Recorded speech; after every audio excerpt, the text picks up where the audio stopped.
Good afternoon. My name is Alpheaus once again. I'd like to welcome you to Truth to Power for an Urban Agenda.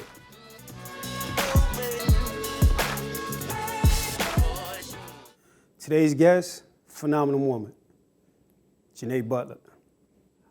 Let me see, how can I describe her? Hip hop, WNBA, and a congressional candidate. But I'm gonna let her do the talking. So thank you so much for having me, Alpheaus. I'm glad to be here. My name is Jineea Butler. I'm a Hall of Fame basketball player from Long Island University, Brooklyn. I had 1,000 points, over 1,000 points and over 1,000 rebounds. Went into the Hall of Fame in 2007. I reserved for the WNBA, and I eventually worked for Jesse Jackson for 10 years, and I eventually went into politics. My love for everything is hip hop, between hip hop and basketball, and it's been a long journey of a love with it. But I started studying hip hop when I was in college at Long Island University, and was really looking for something to do. You know, I was trying to say, okay, if I want to be a psychologist, what kind of psychologist am I going to be? I want to work with my own people. So I created the Social Services of Hip Hop, which identified and remedied problems that affect the growth of the hip hop community as a whole. And then through that, we created the Hip Hop Union, which helps businesses expand and grow and identifies basically entrepreneurship and business in hip hop. And now we've expanded to a more political background and more political spectrum with it. So I've been studying hip hop, let's say this last 21 years, been playing basketball in the same light. And so now I'm diving into this political career, which is the smallest of the shortest of all of the careers, but everything combined really just puts us into a perspective where we need to be as a community, as in a culture. Now, what I would say is this here. Hip hop and politics has always been necessary. Right, absolutely. When you look at the effects of mainstream media and how they try to remove the conscious level of hip hop, big time, and focus more on degrading the black community. Can I talk about that a little bit? Yeah, go you know, I call that the Biggie Tupac's bait and switch. So there was a time in hip hop, I'm sure that you and I grew up in. Hip hop is now 46 or 47 years old. We're going back to 73. Tell them my age. Yeah, exactly. But a time where we grew up, where hip hop had such a variety of music, where you could kind of find your personality across the board in hip hop, where you can find your Queen Latifahs and somebody like me who, you know, I'm singing with Queen Latifah and Moni Love, and I'm singing Ladies First. You know, you could find your raunchier hip hop people. You know, you had your Gangsta Boo and, you know, and all of this. You had all these different type of characters in hip hop that you could find somebody and you could identify yourself with somebody in hip hop. But what happened was the record labels were taking these hit and misses for a long time. And so, you know, like I was talking with Kool Rock Ski, and we were talking about Redhead Kingpin. Right. And he had the song Do the Right Thing. Yeah. And so like a record label would take a chance with somebody like that. But then if it doesn't hit, then they've lost money. So what happened was, and you know, I don't know what the conscious part of what happened was, but when we fast forward to Biggie and Tupac, where we're at the epitome of hip hop, we've got, you know, 90s music across the board. We've got the greatest, you know, albums that we've heard. Like hip hop is just saturated. At the pinnacle of that point, that is when I call it the Biggie Tupac bait and switch, where basically we only heard after they got killed in this East Coast West Coast war.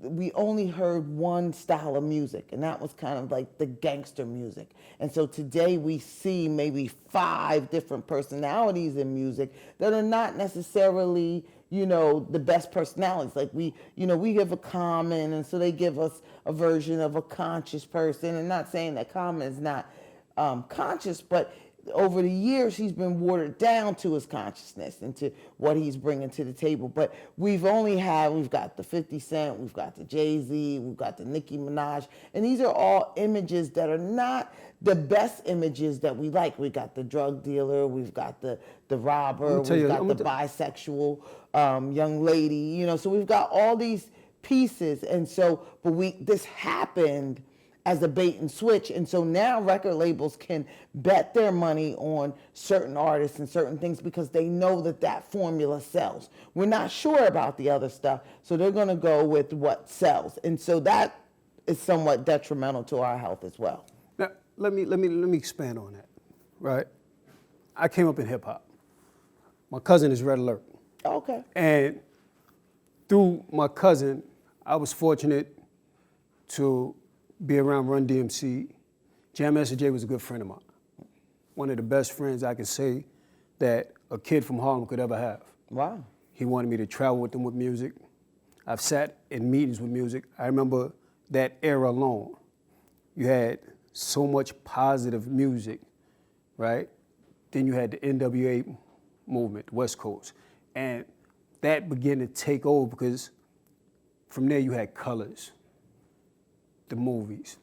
Those started glorifying gang violence, you know, and the change started taking place where the Rakim started fading out, Public Enemy started fading out, because when you look at the actual turn of events, they didn't want a black revolution. Right, absolutely. And they seen that people was becoming conscious. When you listen to music like Self-Destruction, you see how it applies today. I remember, like, Red Alert, Mike G from the Jungle Brothers. Absolutely. One of the biggest mistakes I've ever made in life, Queen Latifah, Money Love. Queen Latifah was liking me because at that time I was, you know. You was the man. I was, you know, I was in the streets. You was the man. And I like Money Love. Biggest mistake I ever made. Because her career was nowhere. She wound up having kids, think she was cute. It just went left. I remember introducing Curtis Jackson, who was 50 Cent, to Jam Master Jay. Wow. I sent him to Jam Master Jay. So I know when we speak about hip hop and politics, it's very instrumental, but at the same time, mainstream, and I'm not afraid to say it, mainstream white media does not want that element within the social structure coming from artists. Well, of course not, because what it did was it took the kids. Like originally I'm from Cherry Hill, New Jersey, so it's a upper middle class Whitney white Houston. Suburbia, right? Eddie and Murphy. So right, exactly. Eddie Murphy, Muhammad Ali lived there. A lot of people lived there. Maya lived there too. Maya Ali. Oh, okay. Oh, right. Oh, absolutely. So in that process, that trickle-down effect, they didn't really want that to get to the suburban kids, but it did, you know, and through people like Ernie Panicoli, who is the hip-hop photographer, you know, Joe Conzo, and people like that brought all of this, Jamel Shabazz, that brought all That's of my this friend.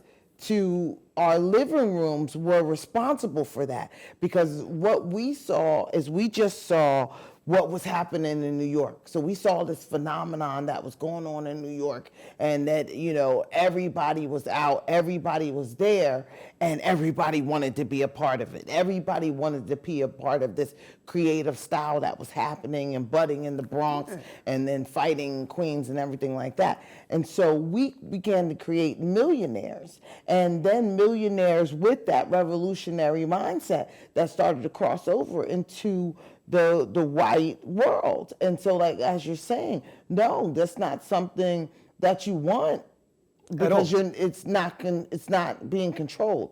And so now what we have a group that, you know, some people may call them buffoons, you know, people may call them creative, aspects of stuff. And, you know, a lot of people are telling me that they're transitioning in what they're saying, but in the same light, we had a time where Public Enemy was gospel, right? And the words of Public Enemy were gospel. The words of KRS-One were gospel. But again, we created entrepreneurs, we created millionaires, hand over foot, and they had to stop it somehow. And I call it the Biggie Tupac bait and switch, where, again, we didn't hear anything eclectic after that point. We heard one style, whether that was gangster rap or, you know, selling sex across the board. And so the great part about right now in hip hop is we have an opportunity right now. Real hip hop is jumping back out. You've got Nas with his new album. You got the Lox with their new album. Listen, we're not gonna plug them you guys. got Chic Luke's. You know what I'm saying? But this is hip hop, though. Yeah. You got MOP. You got everybody jumping out with new albums. Yeah, no, believe it or That not. it's an opportunity for real hip hop to resurge itself. Now, when I say the effects it has on the community, when I listen to Tupac today, and I want you to understand, Tupac is Reggie from 112th Street, right? Him and my friend Cato, they grew up together on 7th Avenue. Cato is the guy that he talks about, you know, in his music. Cato, remember Cato and everything?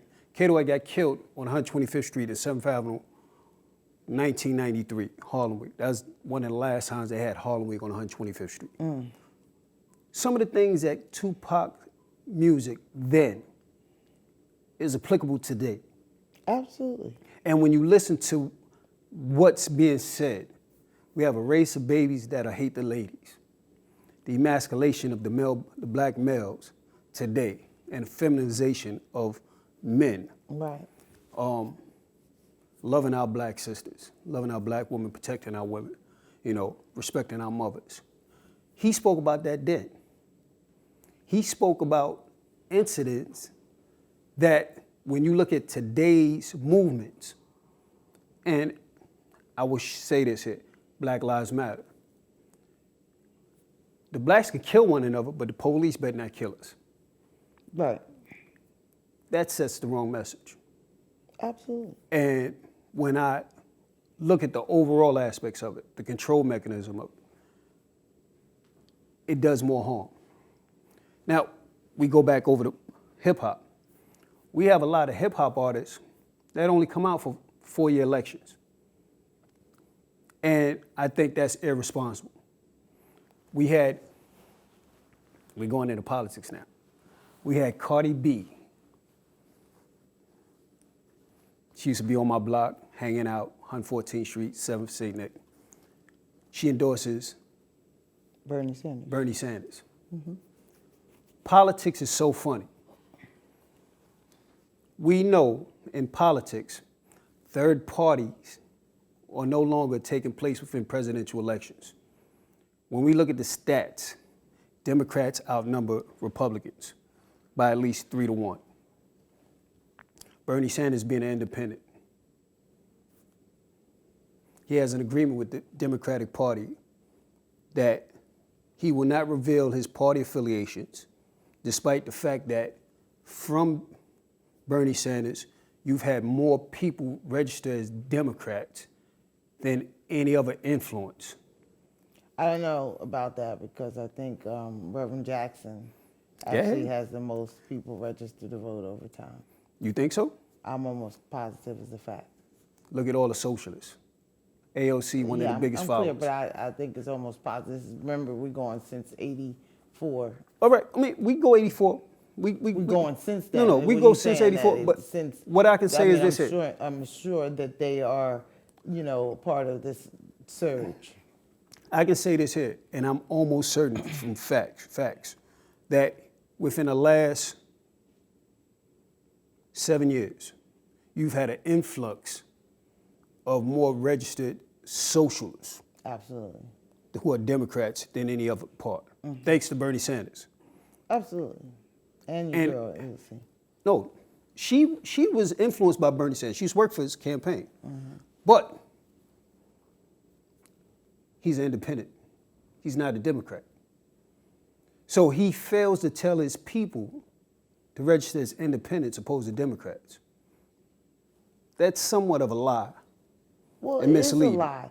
And it's a big manipulation that we're having a problem with, because somebody like Cardi B, fine, she's got influence, she's probably got, 50 million people on her Instagram that, listen to her day in, day out, watch her eat crab legs and suck her fingernails and, and talk craziness about her and Offset and her baby. Fine. But what we have to understand with politicians is politicians just want the numbers. It's a numbers game. Exactly. And so, while the Hip Hop Union was very instrumental in bringing hip hop into the political field and really getting hip hop to pay attention, when you have politicians that are now going to jump out and try to take advantage of any hip hop artist that they can just because they have an influence, now we have a problem. And see, we have to, as a community, grab a hold of it. We've got the Ice Cubes that jumped out. We've got the Puffies that jumped out that talked about all these things, but don't really understand the political process. And we have to be clear about that going in, is that you are being used as an instrument of reaching millions of people at one time instantly. But these politicians are very clear that you do not understand the political process that goes along with it. In theory, like we say, oh, you vote Republican or Democrat. And it looks as though that the best thing that we should do as the community of color is vote with Democrats, because Democrats have traditionally, over time, have looked after the issues of the communities of color. But we have to look at that ourselves in the communities of color, because we're supposed to be voting our interests. And so if we're entrepreneurs, if we're businesses, we don't need a bigger government. We don't need higher taxes. We don't need to be talking about not bringing our families together. And these are the things traditionally that the Democrats do. And so we look at this, and then when Bernie Sanders brings in a whole socialist regime, and like you said, does not even break it down to what that means. He's just using buzzwords amongst the socialist conversation to convince people, yes, we want to pay for everybody's health care, and yes, we want everybody to go to college for free and nobody pay for everything and everybody is equal. Yes, but we forget about the person, the entrepreneur like me. We forget about the entrepreneur like yourself, who has been working and hustling all these years to build this, only to now say, well, if you make over $400,000, 70% of those taxes are going to people that you don't know, are going to people that don't work as hard as you, and they're going to, God knows what, you have no control over that money. And so now we're looking at a situation where, are we even playing our position? Are we voting for the Democrats to have power over us and over the country? Are we voting for ourselves to be in a position of power? And that's where we've got to look at, where, I'm a Republican. Right? I'm a Republican. Don't feel bad. I'm a Republican myself. I don't feel bad. I feel wonderful because I'm able to make that choice. And over time, we have people in our community, and I'm sure that that if you tell them that you're a Republican, they go hog wire crazy on, oh, I am a Republican. Yes, I'm a Republican. But they have no idea what that means, because to them, that means that you are somehow side with racists in America, and that every Republican in America is a racist and they only care about themselves.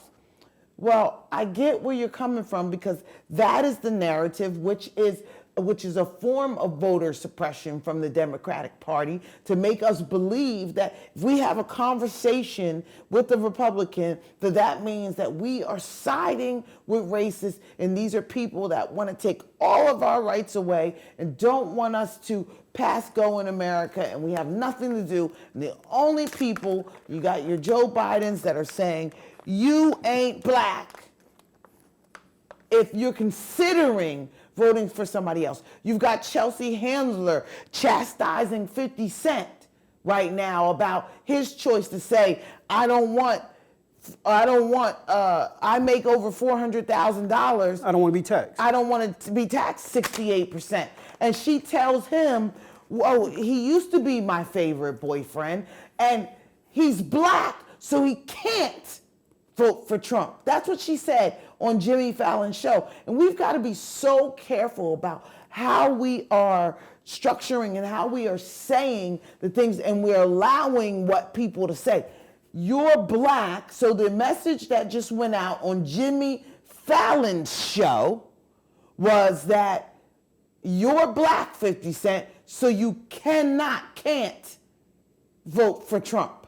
What is that? You know, this country has been through so much in voting rights. How dare anybody say that I have a choice? I don't have a choice in who I vote for. But let me say this here.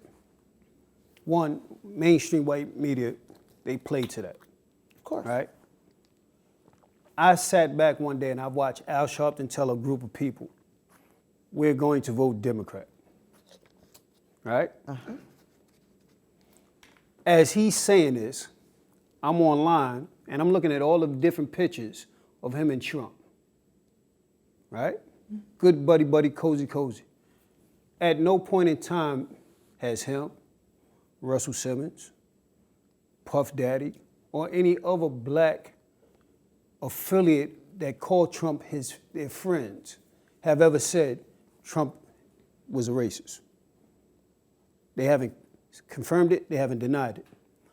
I personally have friends that have done business with Trump, that knows Trump personally. And I say this because if it wasn't the fact I was running for state assembly back in 2018, I'd have had a meeting with Trump. Mm-hmm. They say, no, he's not a racist. He's just, he just shoots off, he doesn't think. I said, I can see that because his brand has always been that way. They branded him that way. I know Lynn Patton. Mm-hmm. She's been working for the Trump family for over 20 years. Mm-hmm. Not one point in time has she ever said that he was racist. Well, I think that we need to redefine what people feel as though that a racist, and what racist is and what racism is. No, Speak a little different. No, listen. We've taken racism out of its contents and made it black and white. Right. Nobody's ever said, and let me clarify, nobody's ever said he was racist. Nobody's ever said he was prejudiced or biased towards blacks. Nothing was never said like that. What we've seen was a controlled conditioning of what the media, once again, has played on. I know for a fact, personally, media does this because I've held plenty of press conferences where some of my sound bites have been misconstrued. Mm-hmm. Right? Absolutely. So I know the games media plays. Mm-hmm. Historically, I know the games media play. Not to remove from what you were saying in regards to the gains of, how can I say it, being free from government. What I will say, and I've always said this, Democrats don't have an agenda for the black community. Republicans don't have an agenda for the black community. We tend to vote Democrat, right? And when I always ask these people this here, favorite question, name a time where your local elected official was a Republican and what has taken place? No one can ever answer that. Well, we don't give it an opportunity to happen, and I think that's a problem. That's one of the reasons why in 2018 I decided to run as a Republican in Harlem. I decided by trade I'm an urban scientist, so I decided that I was going to begin to plant seeds to not so much. I wasn't ready to win yet. You know, when I go into my next race, I'll be ready to win because I was. That's how we met. Yeah, absolutely. Because I was trying to figure out, the rest of the political process. But the most important point to me was to make the point of I'm an African American woman. I am a black woman who is also a Republican in Harlem itself, and that's okay. Right, and so that's what I wanted to put out. You'll see that I went on the Larry Wilmore show.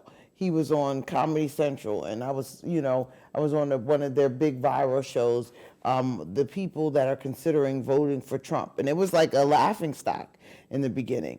And I wanted to go on the show again because I planted the seed that Kanye and Candace Owens picked up, which was, you do not have to be black because you do not have to be a Democrat because you're black. And that was a seed that I planted on the show on purpose. And I made sure that I got it out, made sure that they were going to pick it up on their sound bites because it was so important. And then when Kanye and Candace Owens started running off with it, you don't have to be black because you're Democrat. That's just one point that we're enslaved to, and it's a mental enslavement position. And so then, we talked about Trump being a gangster and really just understanding where he's coming from. Like, I like Trump because I like the fact that he's a straight up type of guy. I like somebody that I'm going to know what they feel right off the top of their head. I don't want a Joe Biden where you're lying to me. And that's what I'm getting at. Mm-hmm. And I say this all the time. The implication is that he's racist. I can deal with that. I'd rather me knowing what I'm getting out of you than somebody pat me on my back and making it appears as everything's okay. And it's absolute. And so now we as a community, see, we give too much of our whole situation away, because we as a community need not to worry about whether this is racist. How many presidents have we had across the United States of America that have been so-called racist, that have not had the black agenda on the top of their lips? And we've got with Obama, and we got a little spoiled with the feeling of that we were doing something. But again, it's feeling. We should have got a lot more done. I don't fault the Obamas for, their job in office, because he stayed clean and he stayed out of trouble. And the job was more than just, getting stuff done for people. It was a bigger job than that. So I don't fully blame them, but we could have got more done than we did. Let me say this here. All right? There's a book called Ruled by Secrecy, 1999. It breaks down the actual powers who control actual America. In this book, right, it spoke about the Bushes, and mind you, it's prior to Bush's election. It spoke about the history of the Bush family.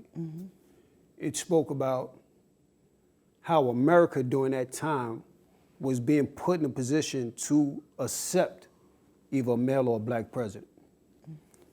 It spoke about one part of the book.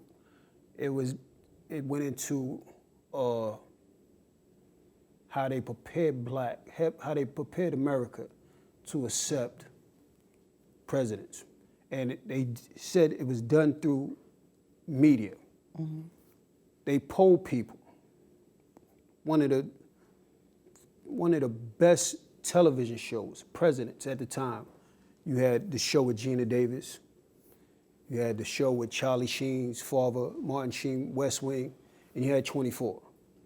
And they polled people with who was the best television president in the order. The president from 24, which is the guy from Allstate. Okay. Geena Davis, she was a woman president on an ABC show. And then Martin Sheen for West Wing. When you fast forward it, it prepared America for this here transition. Because what we end up having, Hillary, Obama wound up running for president. The representation of Geena Davis and the guy from Allstate. Just so happened the guy from Allstate wound up being more acceptable. Right. Obama. When people speak about Obama, first thing I say is, listen, but you have to understand he's a seasoned politician. Don't tell me about what he couldn't do as president. Tell me what he did as a senator. How did he represent his constituents as a senator?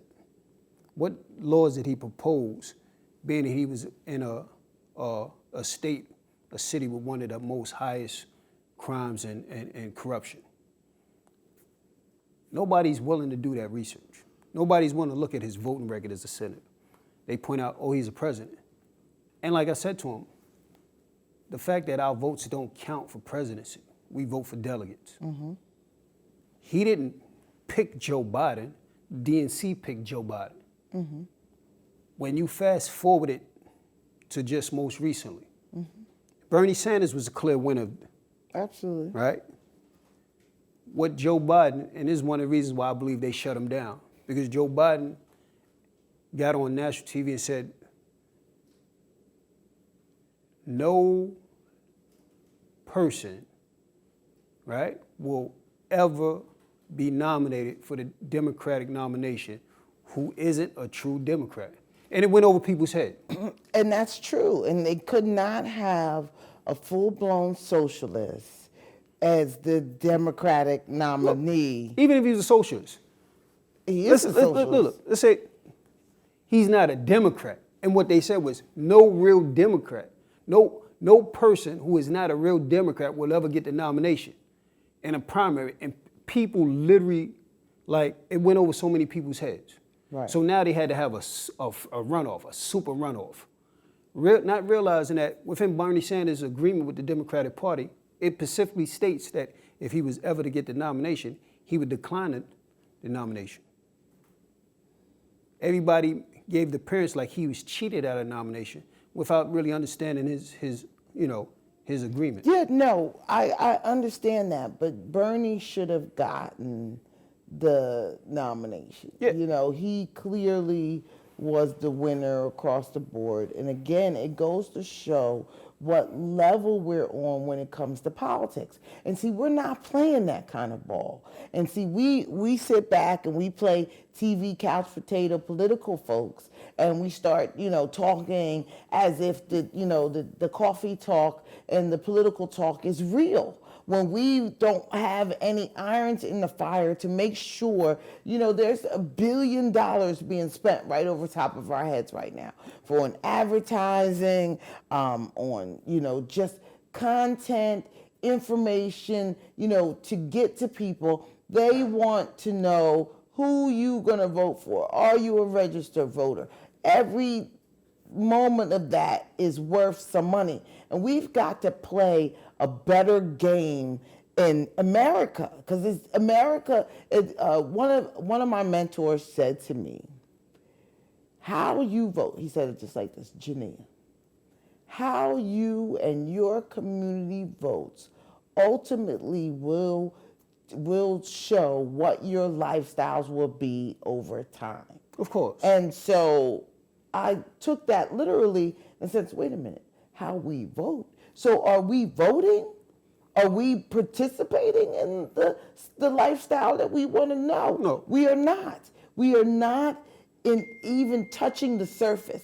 So if that per se, if that is the issue and if that is the problem, then this is where we got involved. This is where the Hip Hop Union began to get involved in politics after he said that to me. And so now you see that we've planted these seeds, and now hip hop is coming to the forefront. I applaud Ice Cube to the 10th power, because Ice Cube was the most courageous in coming up with a contract for Black America, that he began to shop and say, hey, these are the basic things that we need in the Black community, so let's start here. And he also said, anybody that's willing to add on, I'm willing to open up. And then he shopped it to both Biden and the Trump campaign, and the Trump campaign opened up their doors. The Biden campaign told him after the election. And that's what we get from the Democratic Party. After the election, we'll talk about you. I have a problem with people talking about me in America. I'm a citizen of the United States and of America. So I have a problem people talking about me from the affirmative and saying, you may believe that I should be the lesser class, but I am not the lesser class here. And see, we have to take a different position in our conversation. See, we allow people to put these connotations on us that go along with us. So what I call what has happened between the police and the community is the urban dilemma, the common distasteful physical, mental, or emotional trauma people like police officers get when coming in contact with people of the urban community. And so they are reacting to a mental trauma that they have, a physical, or an emotional trauma. That's what they're reacting to. And these people have guns. And they see us, and they're reacting to something that they see in their mind. Not the man or the woman that's standing in front of them. They're thinking about what could happen when they're dealing with us. And so they are reacting, and I believe that it's a disease at this point, and we really need to chin check it. But we also have to worry about the images that we're putting out and that we're allowed to be put out so people can eat. We have to stop people from eating at times if it's killing other people, okay? And so we have to look at our community, $684 billion of buying power. We're not using that for anything, but we're being dictated to, and we can say, with this $684 billion of buying power, we can invest into anything we want. We could do this, we could do that. We have to come up with another blueprint that works for us. Whether that is we've got Puffy with our black party, right?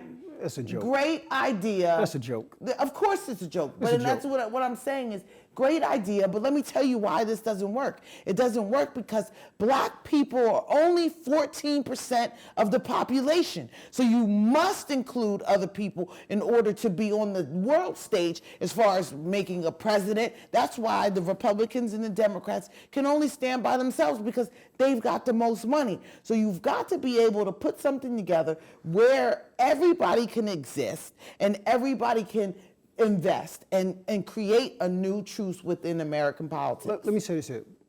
Puffy literally was one that, what's the word I'm looking for? He was a provocateur of this here thing. He the one that got Ice Cube and everybody talking about. No, Jineea is the one that got Ice Cube and everybody talking about it. Let's just be clear. Okay. Let's be clear right. where this is coming from. Puffy just went back and looked at some videos and heard the word leverage and started using leveraging the vote, but didn't understand that you cannot leverage a vote with one side of the group. This is what I'm getting at. He made that statement. He caught a lot of backlash for that. Anybody who's going to catch backlash for saying anything outside of the Democratic Party. No, what I'm saying is the backlash that he caught, he reversed it by coming up with this black, whatever it was. That he Our came black up, party. Our black party. It's a joke. One, because, as you said, 14%.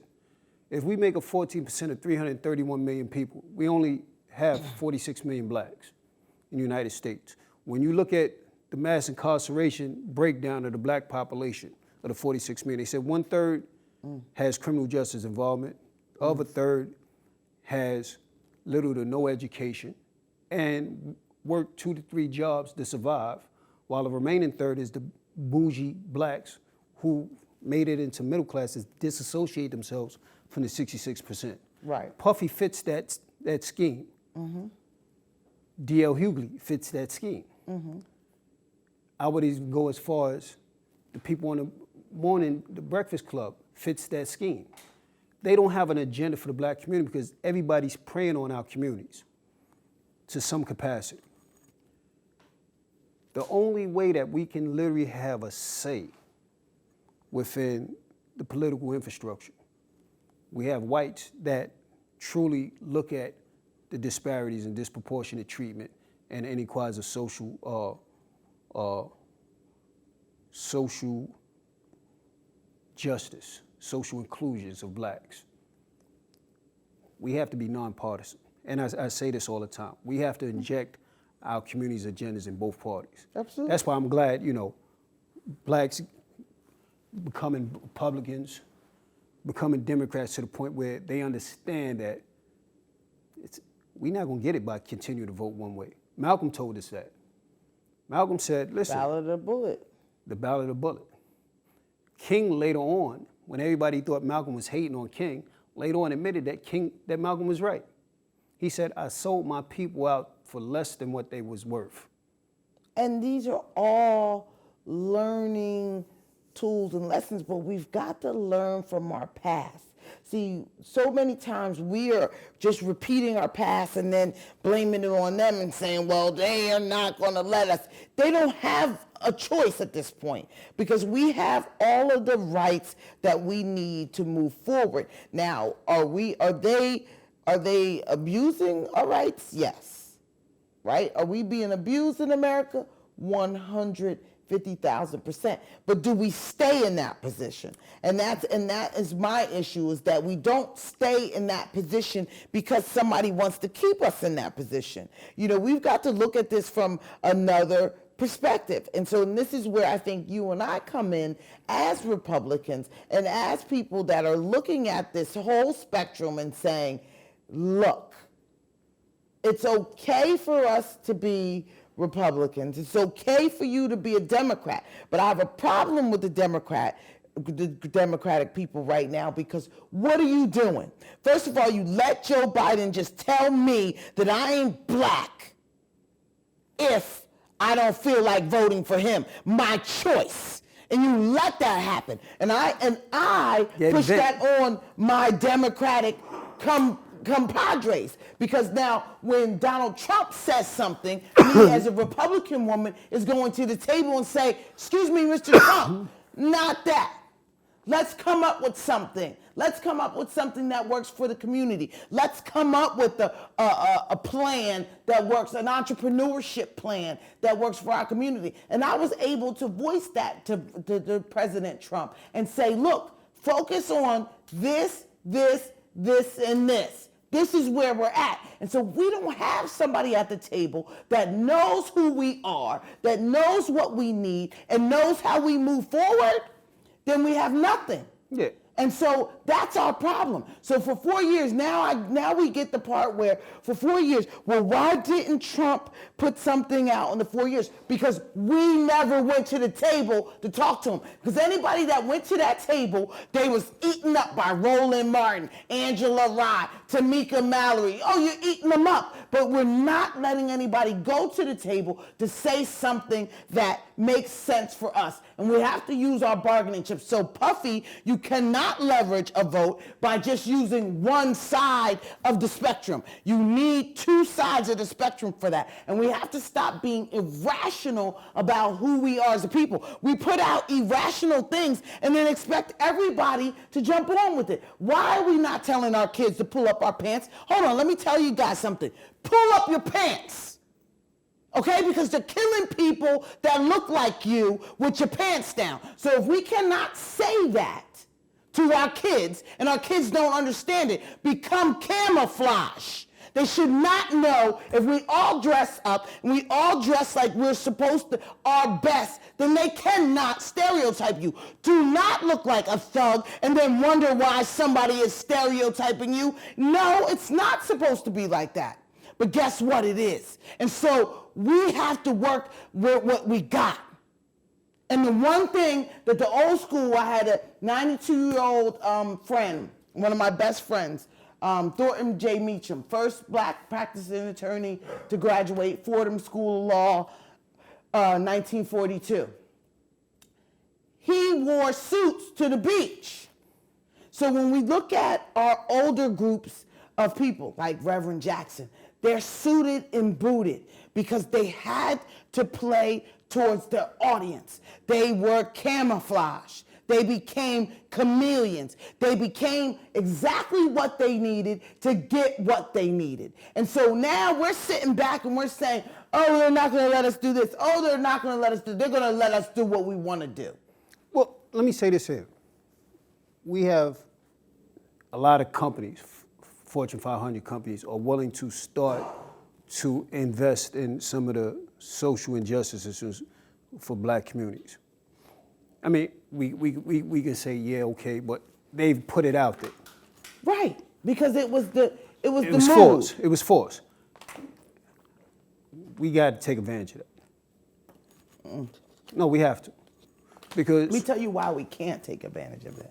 Because we have blockers in our community that these Fortune 500 companies and that all these big companies work with, they already know, and they've already allotted all the money to the social justice organizations that are this way and that way. But these are the same organizations that are going to keep our communities the same way that they have been. We have to invest in the innovative infrastructures of our communities. We have to go deeper than where we're at.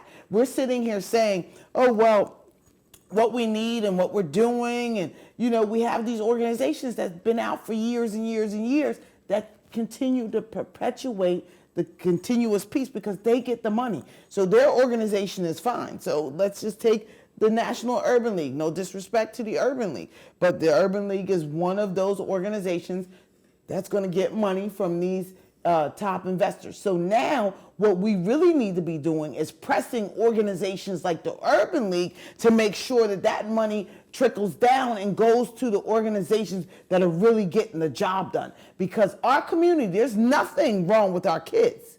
There's nothing at all wrong with our kids. It's how we're teaching them and what we're teaching them. We are teaching them within handicap before that they even born, because we're saying that we're not smart enough, we're not educated enough. But years ago, we've done more with less. And now we have these educated Negroes across the country that can't seem to connect with our kids and tell them that they are genius and they can lead this world. No, it's a great disconnect within our communities. And one of the things that we have to do is tear down those walls of disconnect. It's how we go forward with doing it. And I think literally the way we do it is the same way we focus on 4 years, we have to focus on the elections in between the 4-year mark. Because I can honestly say this here, from a community advocate standpoint, with helping so many different people, this election is going to really hurt our communities. One, because if Trump wins, they're going to find a way to manipulate the black community again. If Joe Biden wins and he doesn't fulfill anything that he's, advocated he would do, blacks will look at the Democratic Party as nothing more than another lie again. Mm-hmm. And whatever leadership that's there, they will never trust another leadership ever again. And this is true. And I look at that, if you look at the two races, Stacey Abrams She's a in joke. Georgia, Peace. She's a joke. And Gilliam. She's a joke. But look at this. And I thought about this and I said, this is horrible that you get Oprah, Common, Tiffany Haddish out there knocking on doors and you still don't win. How does that work? Let me right? say, you got all this influence in the world. You did all these things and you still don't win. And so let me just say this, because that puts that piece into the black person's mind that we can't win. No, but let me tell you the lie about that.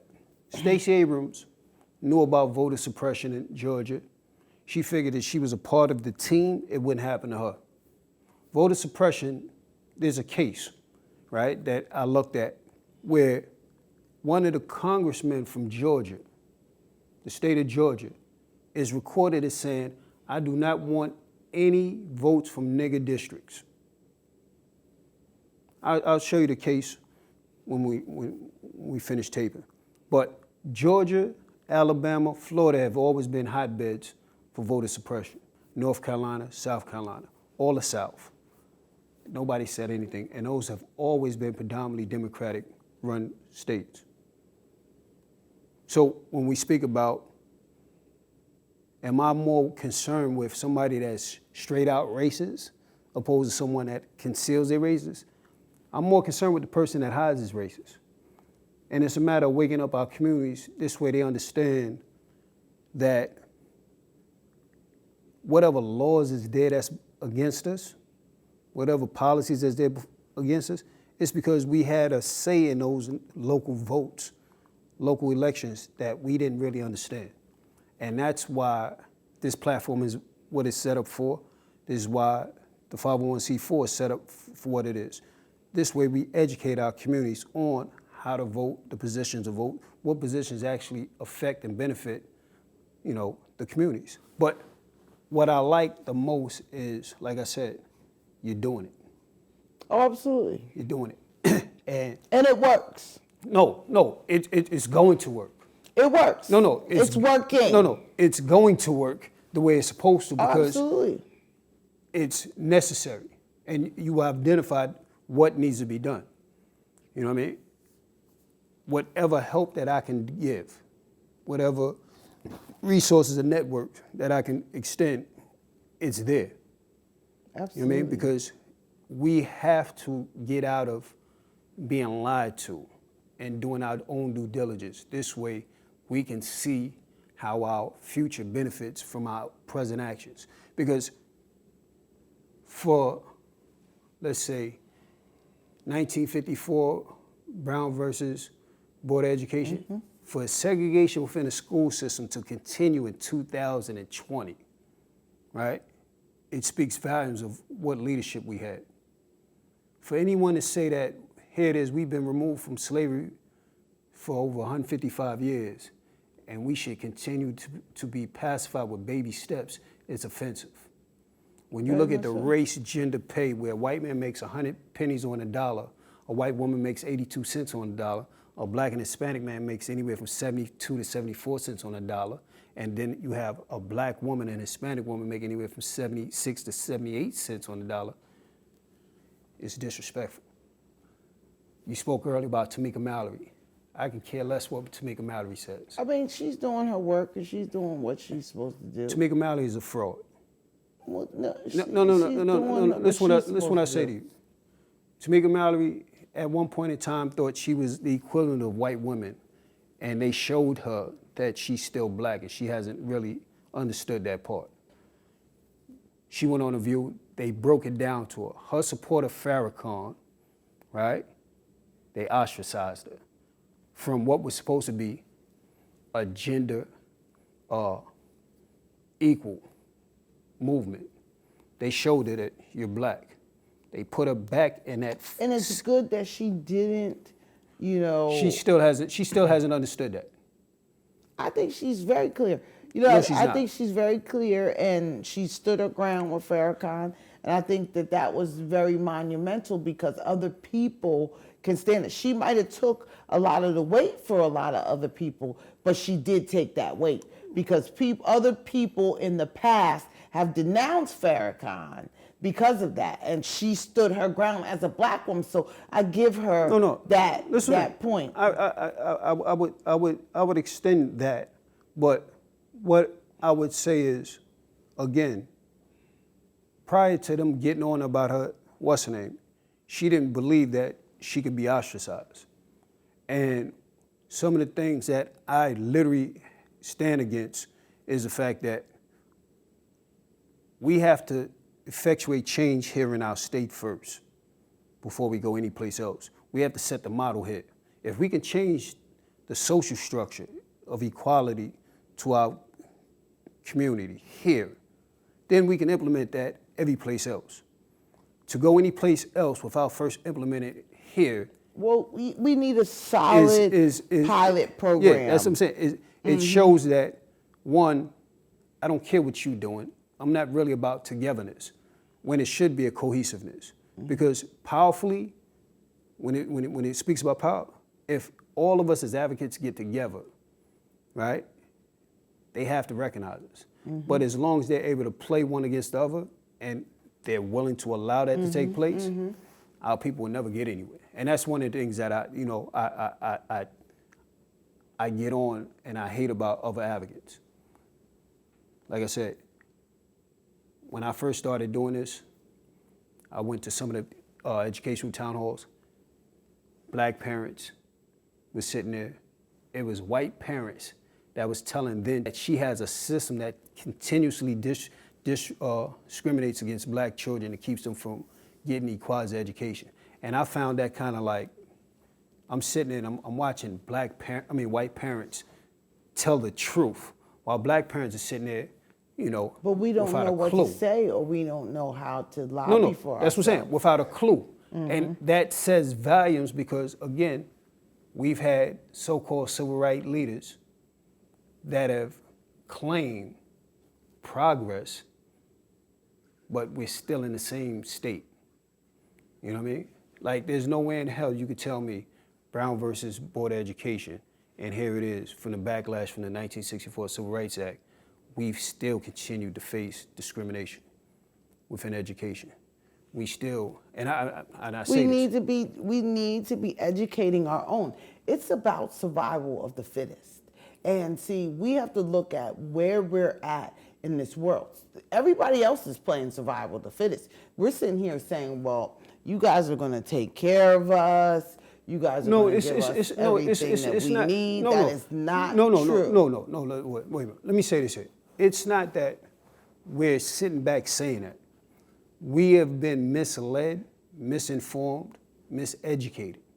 These are facts. Okay, we got to snap out of it. But the only way that you snap out of it, the only way that you snap out of it literally is if you have real leadership. Right. And that's the point that I'm trying to make. We have to have real leadership that's really going to do what's necessary to make sure. But we're at a time where we cannot sit back and allow one group to control what we're doing. So we just have to take it. You know, so I've done my work. I'm all for taking my stuff, and at this point, you know, it's about get down or lay down. Listen, I'm glad you said that, because that's definitely my motto. That's definitely my motto. I tell politicians all the time, you know, at the end of the day, I'm a street guy. You know what I mean? And I have people still in the streets whose children are affected by their failures to do so. And I have no problem with putting these guys on. Well, at the end of the day, I'm a suburban girl who has had enough. And we have to stop limiting ourselves and our community within ourselves. And then other people will have other respect for us. But right now, we have to focus on the resources, the tools, and the things that we have and the things that we can do for ourselves. We have those that are fighting for us that, you know, around it, great. But let's get this right. Let's get everybody's minds right, ready for war, standing up and ready to move forward. And that's how we're going to do this. Yes, sir. And I appreciate that, and I look forward to working with you. Of course. You know. And like always, I thank you for watching Truth to Power for an Urban Agenda, where we actually speak about the agendas and wake the people on what it is that they should be focusing on. I thank you, and until next time.